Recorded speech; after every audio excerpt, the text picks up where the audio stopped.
Thanks for checking out the tour of cabin 7161 on the Margaritaville at Sea Paradise.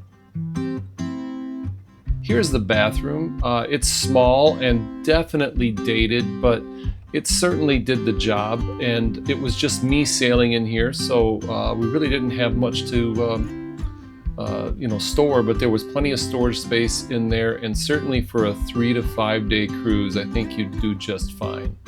Now, I didn't get a good picture of the storage there, but there's a couple of hanging closets and plenty of drawers and shelves for 3 to 5 days. Now, over here in the corner, you'll see that there is an outlet, and it's got a USB port, and that came in really handy for me.